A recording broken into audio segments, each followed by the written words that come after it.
Have you ever woken up at 3 a.m. for no reason, feeling wide awake? Or found yourself staring at the sky just because a crowd of strangers was? Maybe you feel a crippling sense of obligation to a coworker who just brought you coffee. These aren't just weird quirks, they're the dark secrets of your own biology. Your ancient brain is still running on software designed for survival in a world of predators and tribes. And today, we expose the shocking instincts you fight daily that evolution forgot to delete. Number 8, the catnap impulse. You find yourself desperately wanting to face plant into your desk at 2 p.m., even after sleeping 8 hours. Or maybe you're wide awake at 3 a.m., staring at the ceiling. This isn't just you being weird. It's your ancient brain trying to sleep the way humans did for thousands of years. Our ancestors didn't sleep in one big chunk like we do. They'd sleep for a few hours, wake up in the middle of the night, then go back to sleep. During that wake period, they'd check for predators, maybe have a midnight snack, or make more little humans. It was called biphasic sleep, and it was totally normal. They'd also nap during the day, especially when it was hot, because trying to hunt when it's 100 degrees outside is a great way to become someone else's lunch. This broken up sleep pattern kept them alive. It's hard to get eaten by a saber-toothed tiger when you're checking for danger every few hours. But now we've got jobs that start at 9 a.m. sharp, and bosses who think napping means you're lazy. We've got streetlights, phones, and neighbors who think 2 a.m. is the perfect time to practice their drums. So when you're fighting to keep your eyes open after lunch, that's your caveman brain reminding you of when humans used to sleep then. And when you wake up at 3 a.m. feeling weirdly energetic, that's the same brain wondering why you're not out checking for wolves. Number 7, the herd mentality impulse. You're walking down the street and see a bunch of people staring at the sky, and you look up too like an idiot. You don't even know what you're looking for. Could be a bird, could be Superman, could be nothing. But there you are, neck craned, joining the crowd of skywatchers. This is your herd mentality kicking in. Your brain is basically saying, if everyone's doing it, I better do it too, or I might die. Back when we were running around in loincloths, this instinct kept us alive. If your whole tribe suddenly started running, you didn't stop to ask questions. You ran because the guy who stood there wondering why everyone was running got eaten by whatever they were running from. Following the group meant safety. It meant shared food, protection, and not becoming a saber-toothed tiger's lunch. Your brain literally gives you a dopamine hit for conforming.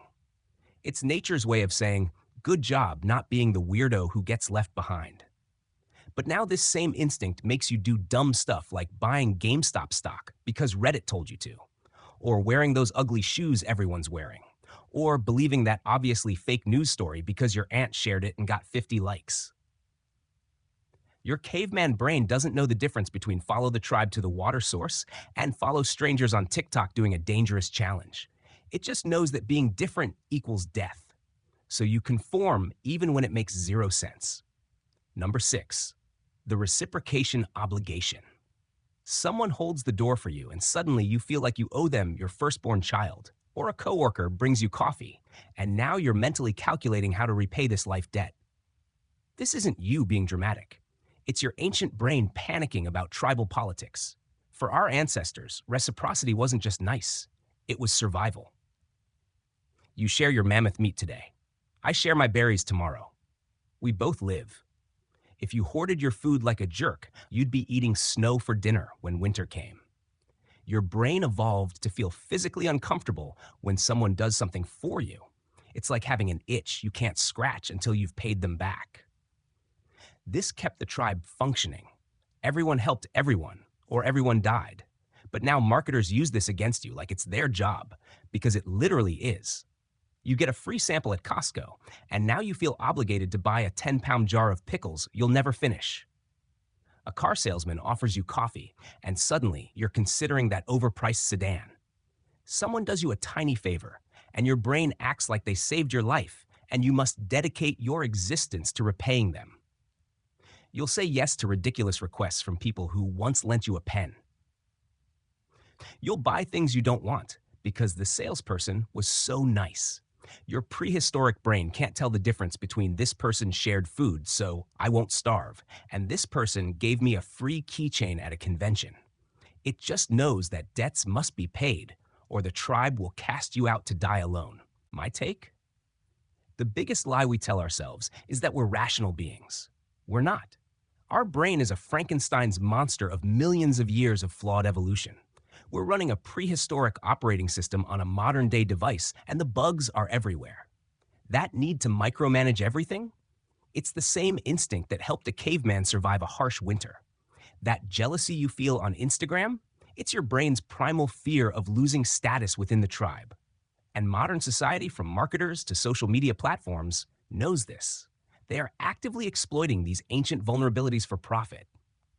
Number 5, the fear of the unknown instinct.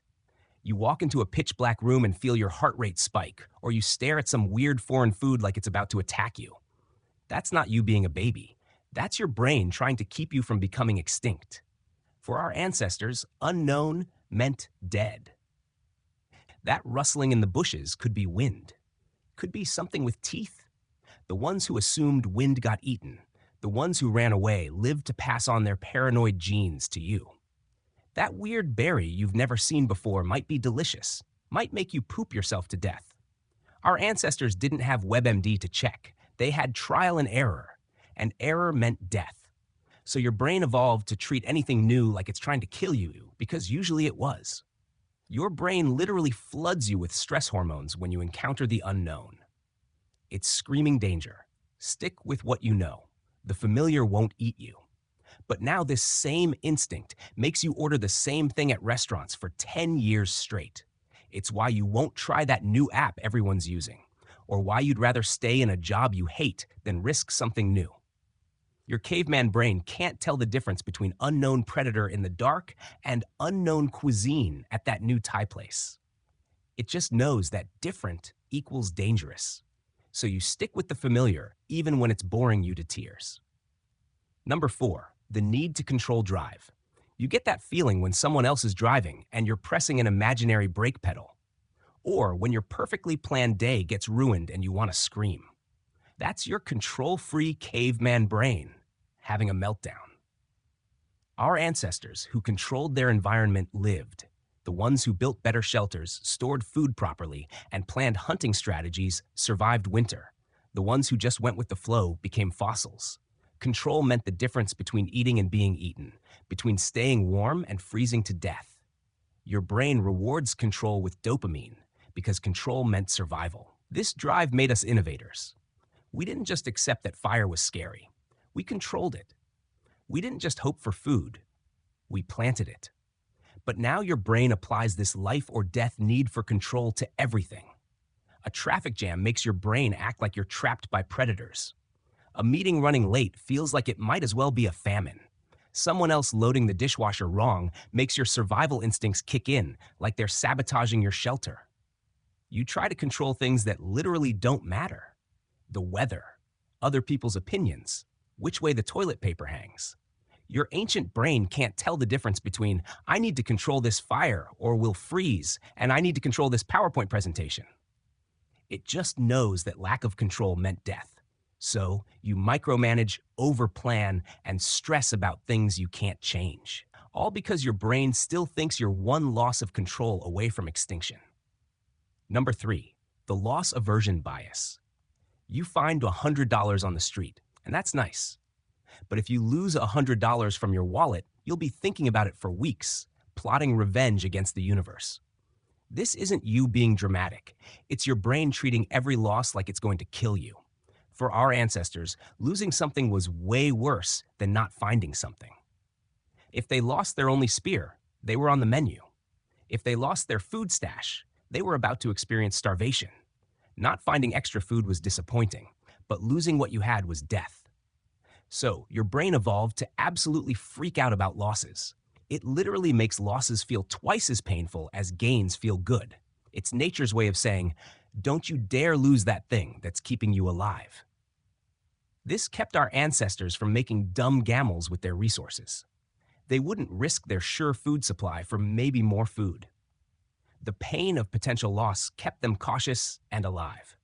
But now this same instinct makes you do stupid things. You'll hold on to a tanking stock because selling feels like admitting defeat. You'll keep that ugly shirt you never wear because throwing it away feels like losing. You'll stay in a dead-end job because the fear of losing steady income outweighs potential gains. Your caveman brain can't tell the difference between losing this spear means I'll starve and losing this $20 bet means I'll feel bad. It just knows that loss equals death.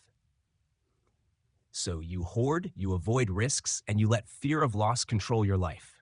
Number 2, the preoccupation with status drive. You see someone with a nicer car and suddenly feel like garbage. Or you check Instagram and wonder why everyone's life looks better than yours.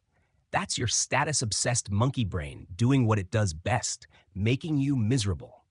In the tribe, status wasn't about looking cool. It was about not dying. High status meant first dibs on food, better mating options, and people actually listened when they said, "Hey, maybe we shouldn't poke that bear." Low status meant eating scraps, no reproductive success, and nobody caring if you lived or died. Your brain literally drugs you with feel-good chemicals when your status goes up and tortures you with stress hormones when it goes down because status equaled survival. This drove our ancestors to get better at hunting, tool-making, storytelling, whatever made them valuable to the tribe. Competition made everyone better. The tribe thrived. But now your brain applies this life or death status anxiety to the dumbest things. Someone has more followers than you, and your brain acts like they're stealing your food. A coworker gets promoted, and it feels like you might as well be cast out of the tribe. A neighbor gets a pool, and your survival instincts kick in like you're losing territory.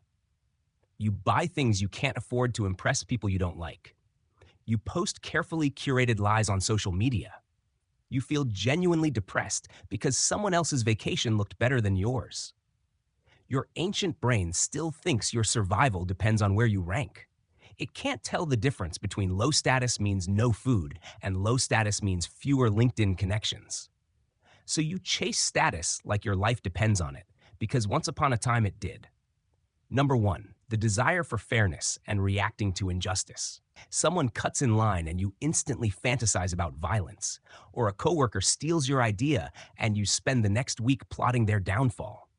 That's not you being petty. That's your brain treating unfairness like a threat to your survival.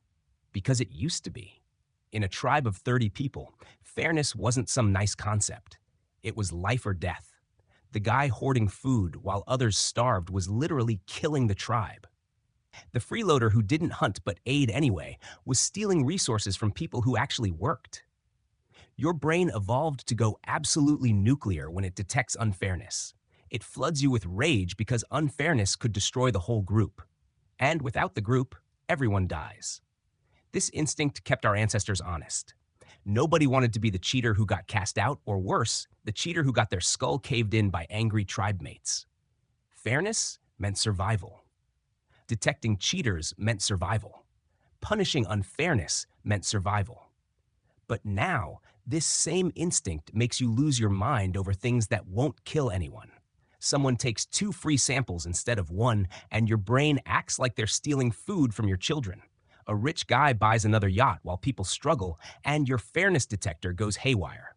Your boss plays favorites, and it feels like it might as well be threatening your life.